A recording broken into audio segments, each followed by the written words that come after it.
विष्णु कुमार, स्वागत है आपका गुरु साई नीट जेई एकेडमी में। हम स्टडी करेंगे आज 12th क्लास का टॉपिक इलेक्ट्रोस्टैट। ठीक है, तो देखो इलेक्ट्रोस्टैट स्टार्ट करने से पहले हम डिस्कस कर लें।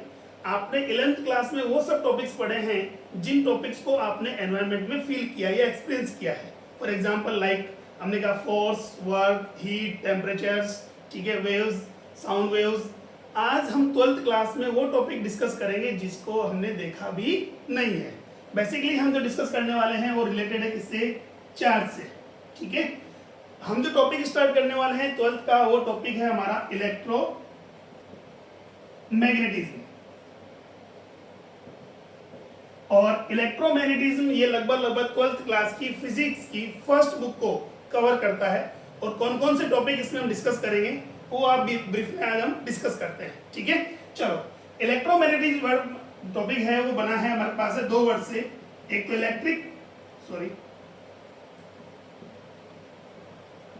Second magnet. और इलेक्ट्रिक और मैग्नेटिज्म दोनों का ही जो सोर्स है वो सोर्स होता है चार्ज।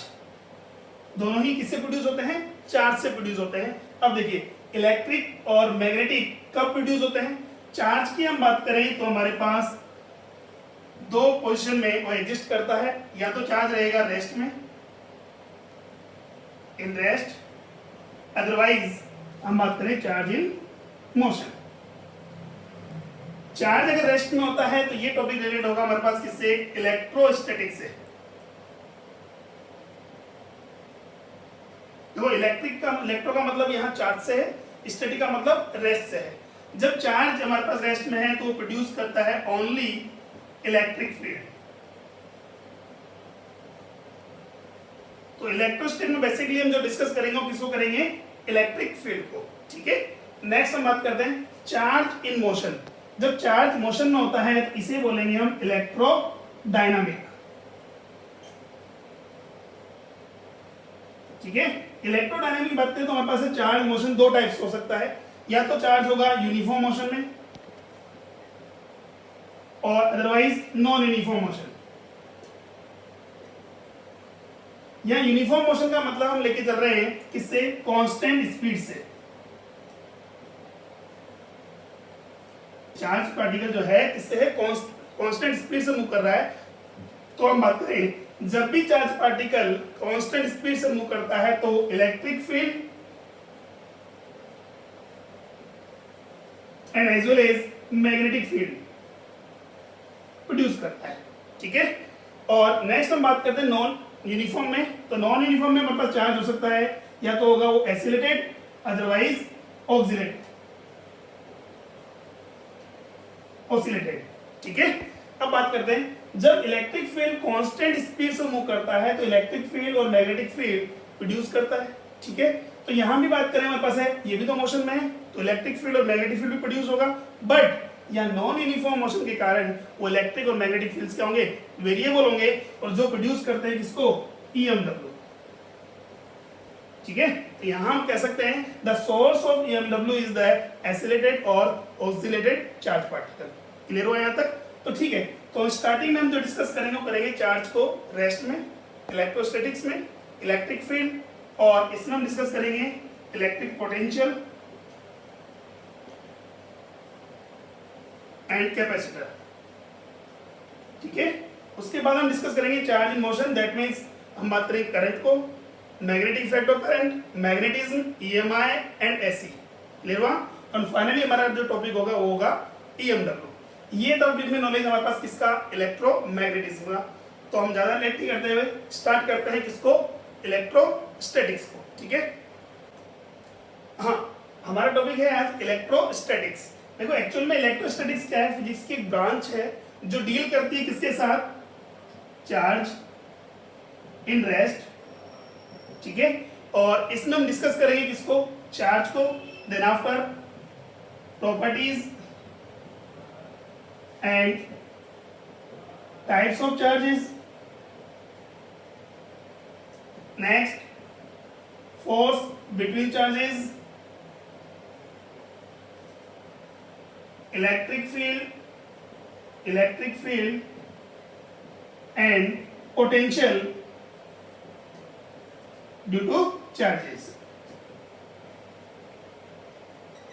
ठीक है, तो यहां पहले हम डिस्कस करेंगे किसको, चार्ज को, उसके बाद हम पढ़ेंगे उसकी properties and types, then after force between the charges and electric field and potential due to charges. ठीक है, अब बात करते हैं व्हाट इज चार्ज। देखिए एक्चुअल में चार्ज क्या है, फंडामेंटल प्रॉपर्टी है किसका, मीडियम का, सॉरी मैटर का। मैटर का एक फंडामेंटल प्रॉपर्टी है जो कि इलेक्ट्रिक फील्ड और मैग्नेटिक फील्ड प्रोड्यूस भी करता है और एक्सपीरियंस भी करता है। विदाउट चार्ज इलेक्ट्रिक फील्ड और मैग्नेटिक फील्ड प्रोड्यूस नहीं हो सकता, और विदाउट चार्ज इलेक्ट्रिक फील्ड और magnetic field can not B experience. ठीक है, ना तो एक्सपीरियंस हो सकता है ना ही प्रोड्यूस किया जा सकता है। ठीक है, तो एक्चुअल में चार्ज क्या हुआ, एक fundamental property, fundamental property of material. ठीक है, और जिससे क्या होता है, वो इलेक्ट्रिक प्रोड्यूस करता है, produce and experience electric field and as well as magnetic field.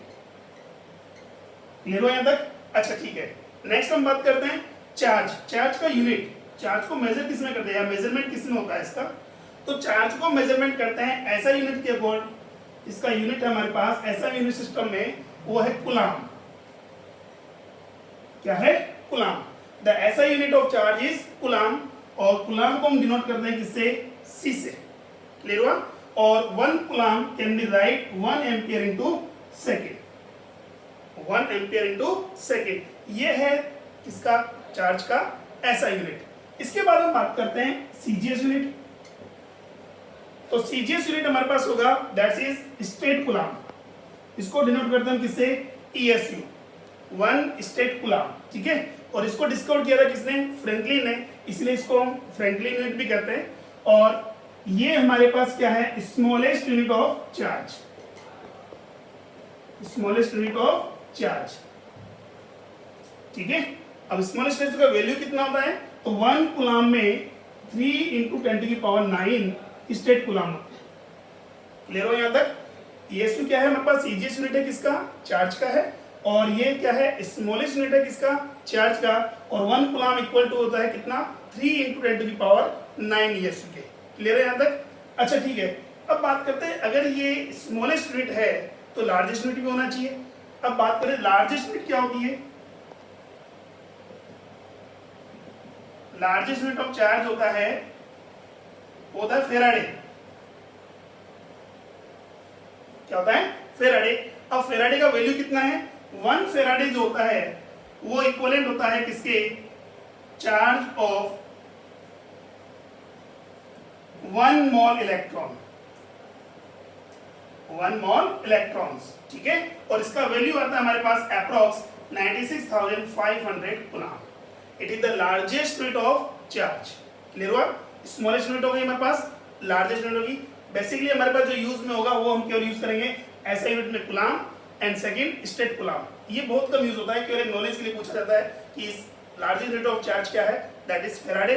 उसका वैल्यू इक्वल होता है हमारे पास 1 mole of charge of 1 mole electrons. Clear हुआ यहाँ तक? इसके अलावा भी हम एक अदर यूनिट भी यूज करते हैं, दैट्स इलेक्ट्रोमैग्नेटिक यूनिट, और वो होती है किसकी इक्विवेलेंट 10 कूलम के। तो ये सब थी हमारे पास क्या, चार्ज की यूनिट्स। अब हम बात करते हैं अगला टॉपिक हमारे पास टाइप्स ऑफ चार्ज।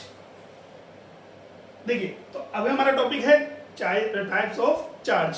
तो हम बात करें बेसिकली चार्ज जो है 2 टाइप का होता है। फर्स्ट होता है हमारे पास पॉजिटिव चार्ज एंड सेकंड होता है नेगेटिव चार्ज। पॉजिटिव चार्ज को हम +Q से रिप्रेजेंट करते हैं और नेगेटिव चार्ज को -Q से। ठीक है, अब बात करें पॉजिटिव चार्ज कब प्रोड्यूस होता है, नेगेटिव चार्ज कब प्रोड्यूस होता है, वो होता है हमारे पास ट्रांसमिशन ऑफ इलेक्ट्रॉन से। ठीक है, अब देखो हम बात करते हैं कोई भी मटेरियल हमारे पास है, इनिशियली हम बात करें तो किसमें होता है, न्यूट्रल में। रीजन देखो, बेसिक जो प्रॉपर्टीज है, फंडामेंटल यूनिट्स है वो है एटम। किसी भी मैटर का जो है वो क्या है, एटम। एटम में क्या होते हैं, न्यूक्लियस। न्यूक्लियस के सराउंडिंग क्या होते हैं, इलेक्ट्रॉन जो क्या करते हैं, रिवॉल्व करते हैं। ठीक है, अब बात करें तो एक एटम जो है वो इलेक्ट्रिकली क्या होता है, न्यूट्रल होता है। रीजन बिकॉज इसमें इलेक्ट्रॉन्स और प्रोटॉन्स का चार्ज इक्वल होता है, तो जितना नेगेटिव है उतना ही क्या है, पॉजिटिव चार्ज है, तो ये क्या है, न्यूट्रल है। अब वो एग्जांपल हमने लिया किसको, सोडियम को। तो सोडियम का एटॉमिक नंबर हमारा कितना है, 11 है। दैट मींस इसमें 11 इलेक्ट्रॉन और 11 ही क्या है, प्रोटॉन्स हैं। प्रोटॉन्स का चार्ज पॉजिटिव होता है, इलेक्ट्रॉन्स का चार्ज क्या है, नेगेटिव है। इक्विवेलेंट होने के कारण दोनों का न्यूट्रल चार्ज कितना हो गया, नेट चार्ज 0 हो गया। क्लियर है यहाँ तक। अब देखिए सोडियम क्या करता है, अपने आउटर ऑर्बिट को कंप्लीट करने के लिए या तो क्या करेगा, वो 7 इलेक्ट्रॉन्स गेन करेगा, अदरवाइज 1 इलेक्ट्रॉन को लॉस कर देगा। ठीक है, तो उसके लिए ज्यादा बेटर रहेगा क्या, 1 इलेक्ट्रॉन लॉस करना।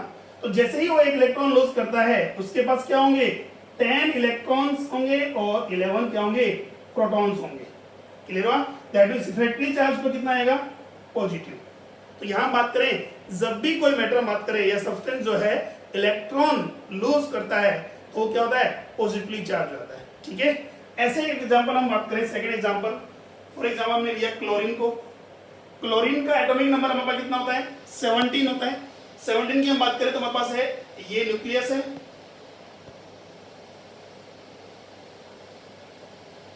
फर्स्ट ऑर्बिट में 2 इलेक्ट्रॉन्स, सेकंड ऑर्बिट में 8 इलेक्ट्रॉन्स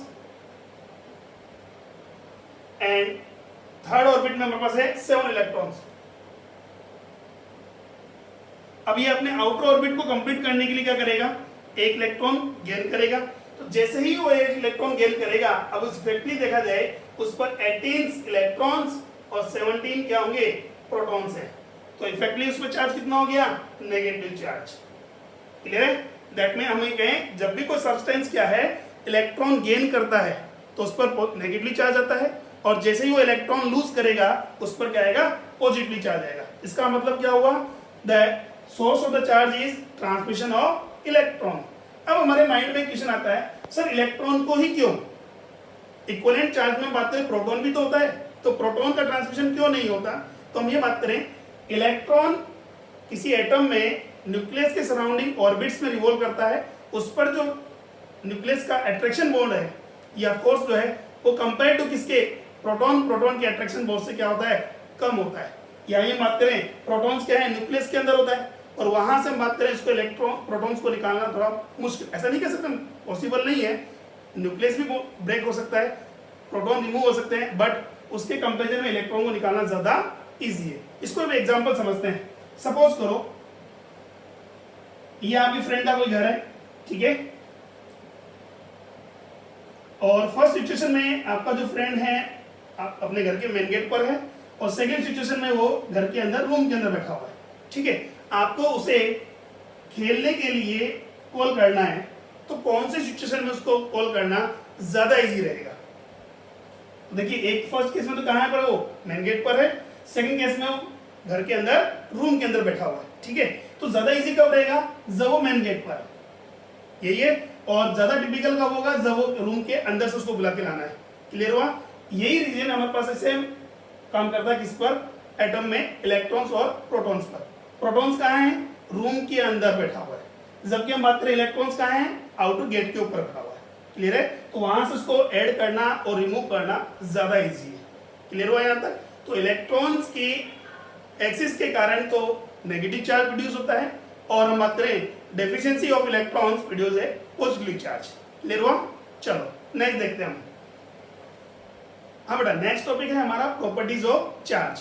तो हम बेसिकली चार्ज की 4 प्रॉपर्टीज को डिस्कस करेंगे।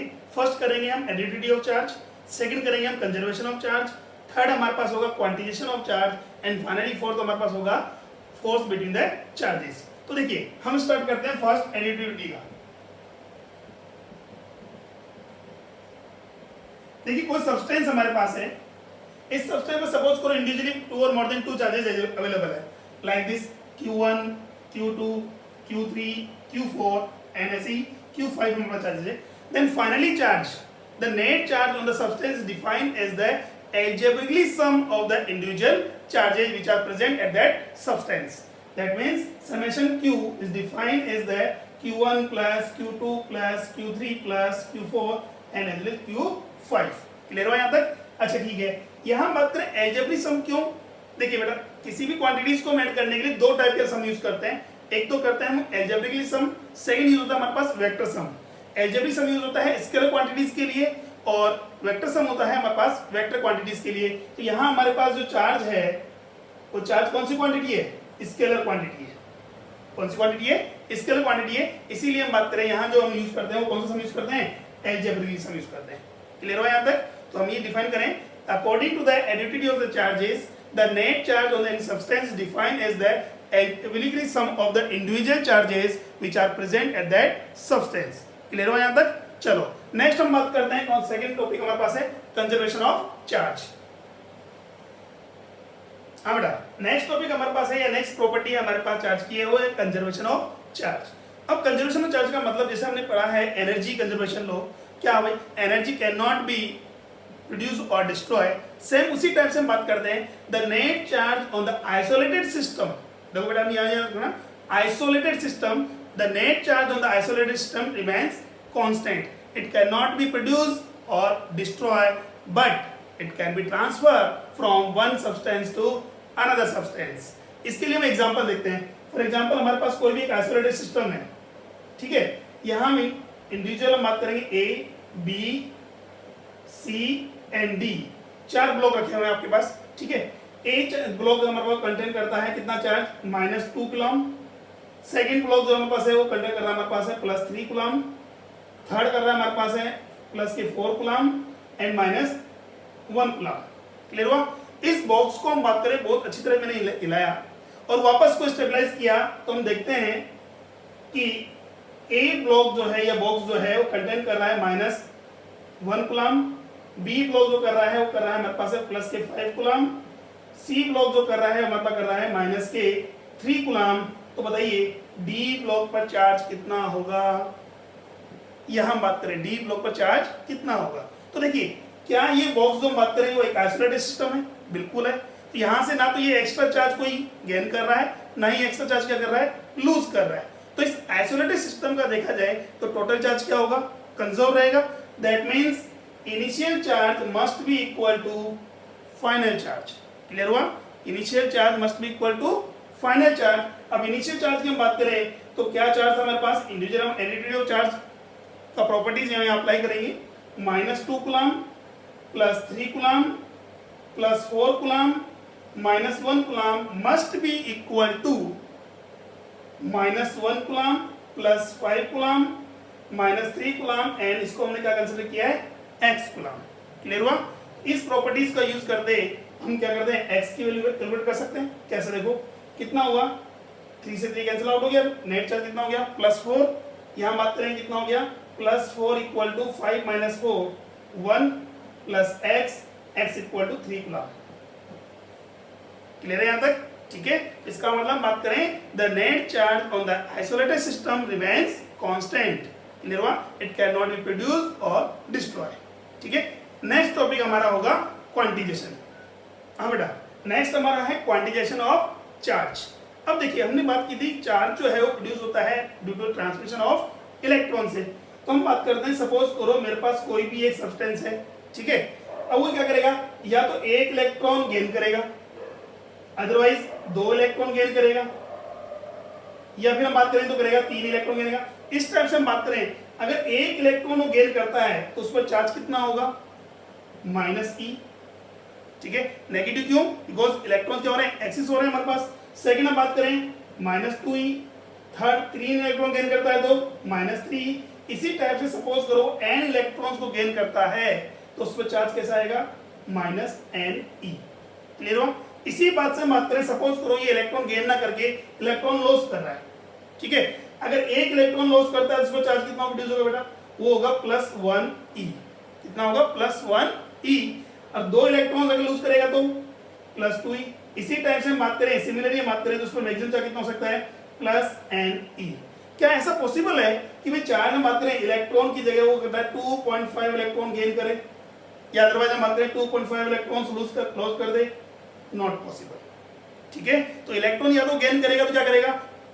होल नंबर में करेगा हमारे पास है, ठीक है। डेसिमल में पॉसिबल नहीं होगा, या तो 1 इलेक्ट्रॉन होगा अदरवाइज 2 इलेक्ट्रॉन होंगे। 2.5 इलेक्ट्रॉन पॉसिबल नहीं होगा, ठीक है। तो क्वांटिजेशन का मतलब ये है कि किसी भी सब्सटेंस पर जो चार्ज है वो चार्ज इलेक्ट्रॉन के चार्ज के, या हम ये कहें मिनिमम अमाउंट ऑफ चार्ज के मल्टीपल नंबर में होता है या इंटीजर नंबर में होता है, उसे बोलते हैं क्वांटिजेशन ऑफ चार्ज। यहां बात करें Q equal to plus minus n e, n मेरे पास क्या है, इंटीजर नंबर है, और ई मेरे पास क्या होगा, वो हमारे पास है charge of an electron, that means plus minus 1.6 into 10 minus 19 coulomb. Clear हुआ यहाँ तक? अच्छा ठीक है, जैसे एग्जांपल हमने कहा कि कोई भी सब्सटेंस जो है 10 इलेक्ट्रॉन्स रिमूव करता है, तो कौन सा चार्ज आएगा उसमें? अब इलेक्ट्रॉन रिमूव करने का मतलब वो इलेक्ट्रॉन लॉस कर रहा है, ठीक है, डेफिशिएंसी हो रही है इलेक्ट्रॉन्स की, और इलेक्ट्रॉन की डेफिशिएंसी से कौन सा चार्ज प्रोड्यूस होता है? Positively charge. और पॉजिटिव चार्ज हम बात करें तो कितना हो जाएगा? पॉजिटिव में 10 into 1.6 into 10 minus 19 coulomb. Clear हुआ यहाँ तक? अच्छा ठीक है, अब बात करें, यहाँ एक क्वेश्चन आता है हमारे पास है, sir minimum amount of charge कितना पॉसिबल है? मिनिमम अमाउंट ऑफ चार्ज, तो मिनिमम बात करें तो एन का जो इंटीजर वैल्यू है हमारे पास स्टार्ट होगा 0 1 2 3 4 इस टाइप चलेगा हमारे पास है, तो मिनिमम वैल्यू है। कई स्टूडेंट्स के दिमाग में आता है सर एन का मिनिमम वैल्यू 0 पुट कर दें, अरे 0 पुट करोगे तो वहां बात करेंगे चार्ज तो पॉसिबल एग्जिस्ट करेगा ही नहीं, कितना हो जाएगा? न्यूट्रल। जब चार्ज की बात करेंगे तो मिनिमम कितना होगा? ट्रांसमिशन कितने इलेक्ट्रॉन का होना चाहिए? एक इलेक्ट्रॉन का, या तो एक इलेक्ट्रॉन लूज कर दे या एक इलेक्ट्रॉन गेन कर ले, तो यहाँ मिनिमम अमाउंट ऑफ चार्ज कितना होगा? वो इक्वल होगा plus minus 1.6 in 10 minus 19 coulomb के। ठीक है, ये बहुत इंपॉर्टेंट इसकी प्रॉपर्टी है जो आगे बहुत काम आती है हमारे पास। फॉर एग्जांपल्स कि किसी भी सब्सटेंस पर कितना चार्ज एग्जिस्ट कर सकता है, ठीक है, कितना चार्ज एग्जिस्ट कर सकता है, और हमें बात करें कि किसी भी सब्सटेंस को चार्ज देने के लिए कितने नंबर ऑफ इलेक्ट्रॉन्स उसे गेन करने चाहिए या लॉस करने चाहिए। ठीक है, इसके ऊपर एक एग्जांपल हम सोल्व करते हैं, तो देखिए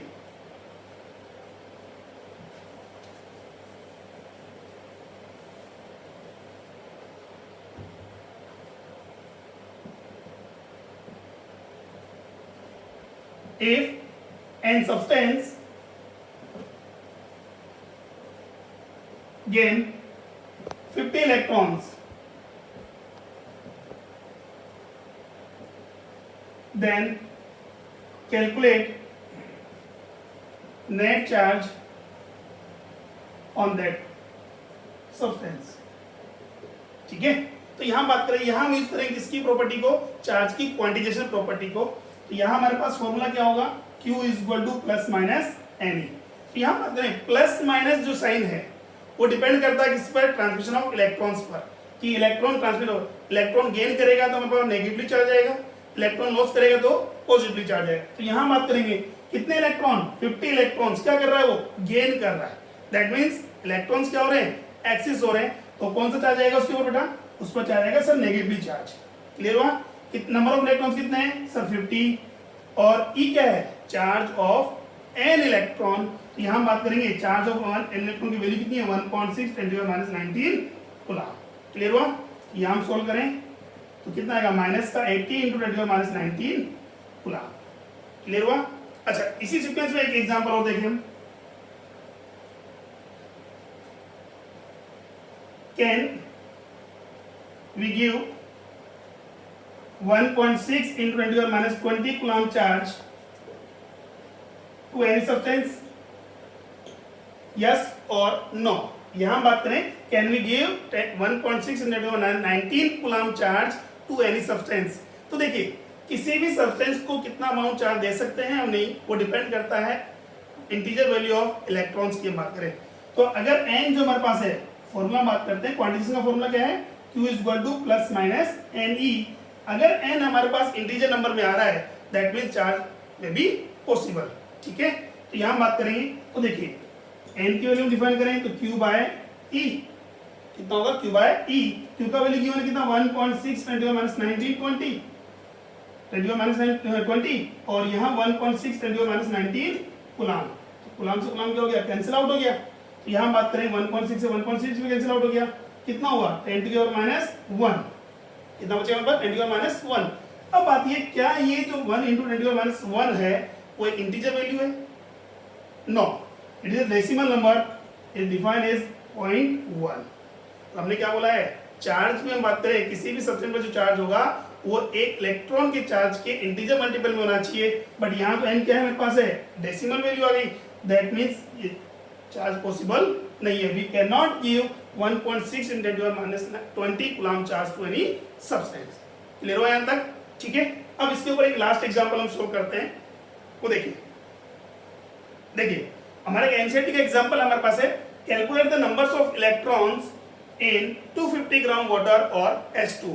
तो H2O के 250 ग्राम अमाउंट के अंदर कितने इलेक्ट्रॉन्स होंगे, ठीक है। तो कैसे डिफाइन करेंगे, तो देखिए हम स्टार्ट करते हैं। हम पहले हम पता करें H2O की बात करें, H2O का मोलर मास कितना होगा। तो H2O का मॉलिक्यूल मास हमारे पास होगा, वो होगा हमारे पास है हाइड्रोजन कितना था 1, तो यहाँ कैन बी राइट 1 × 2 + 16, टोटल कितना हुआ 18 ग्राम।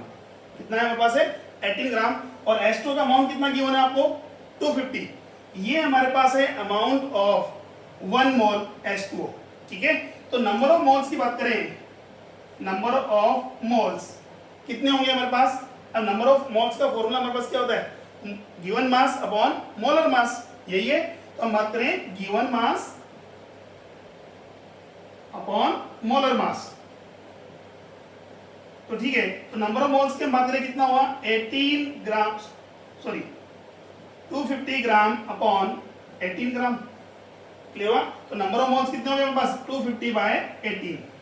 अब देखिए सर मोल्स की रिक्वायरमेंट क्यों पड़ रही है यहाँ, तो वहां बता दूं कि भाई हमने कहा 18 ग्राम अमाउंट जो हमारे पास H2O है, 18 ग्राम जो H2O है वो किसके इक्विवेलेंट है 1 मोल के। और 1 मोल सब्सटेंस जो हमारे पास है वो कंसिस्ट करता है कितने को, एवोगैड्रो के इक्विवेलेंट एटम्स और मॉलिक्यूल्स को, ठीक है।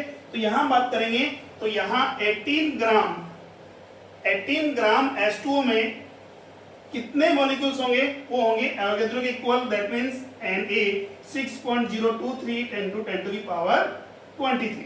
इतने एटम सॉरी मॉलिक्यूल्स हमारे पास अवेलेबल होंगे कितने 18 ग्राम में, क्लियर हो यहाँ तक। अच्छा दैट मींस 1 मोल में, यही हुआ हमारे पास ना। तो अब बात करते हैं 1 मोल, ठीक है ना। और हम बात करें 250/18 मोल्स ऑफ H2O कंटेन कितने मॉलिक्यूल्स करेगा भाई, अरे भाई 1 मोल में कितने हैं 6.023 × 10⁻23 मॉलिक्यूल्स। तो 250/18 मोल्स में कितने मॉलिक्यूल्स होंगे, तो हम बात करेंगे 6.023 × 10⁻23 को मल्टीप्लाई कर देंगे किससे 250/18 से, क्लियर हुआ। ये हो गए total number of molecules, clear हुआ यहाँ तक। अब बात करते हैं एक मॉलिक्यूल H2O का एक मॉलिक्यूल कितने इलेक्ट्रॉन्स कंटेन करता है। तो हम बात करें H2O की, हम बात करें तो हाइड्रोजन हमारे पास है, एटॉमिक नंबर कितना है 1, कितने इलेक्ट्रॉन्स उसमें एक इलेक्ट्रॉन कंसिस्ट करता है। तो यहाँ हमारे पास नंबर ऑफ हाइड्रोजन कितने हैं 2, दैट मींस कितने इलेक्ट्रॉन हुए H2 के पास 1 × 2, ठीक है। नाउ सेकेंड हम बात करते हैं ऑक्सीजन की, ऑक्सीजन का एटॉमिक नंबर कितना होता है हमारे पास 8, ठीक है। तो ये कितने इलेक्ट्रॉन्स कंसिस्ट करता है 8 इलेक्ट्रॉन्स। तो टोटल इलेक्ट्रॉन्स कितने हो गए, एक मॉलिक्यूल ऑफ H2 जो है टोटल 10 इलेक्ट्रॉन्स कंसिस्ट करता है, क्लियर हुआ यहाँ तक। अच्छा अब बात करें टोटल 10 इलेक्ट्रॉन्स हो गए किसमें 1 मॉलिक्यूल ऑफ H2O में। तो हमारे पास नंबर ऑफ मॉलिक्यूल्स ऑलरेडी हैं, ठीक है। एक मॉलिक्यूल कितने हैं 10 इलेक्ट्रॉन हैं, तो 6 या टोटल हम बात करें टोटल इलेक्ट्रॉन्स कितने होंगे हमारे पास है, वो होंगे 6.023 × 10⁻23 मल्टीप्लाई बाय 250/18 × 10, क्लियर हुआ यहाँ तक। ये हो गया हमारे पास number of electrons, total number of electrons. इसके बाद भी अगर आपसे सपोज करो क्वेश्चन ये आता है कैलकुलेट द टोटल नेगेटिव और पॉजिटिवली चार्ज, नेगेटिव और पॉजिटिव चार्ज, तो उसको हम कैसे कैलकुलेट करेंगे। अरे भाई नंबर ऑफ इलेक्ट्रॉन्स आपके पास आ गए हैं, तो क्वांटिजेशन का यूज करें Q = N, ठीक है। N नंबर ऑफ इलेक्ट्रॉन्स हैं, E क्या है चार्ज ऑफ N इलेक्ट्रॉन्स।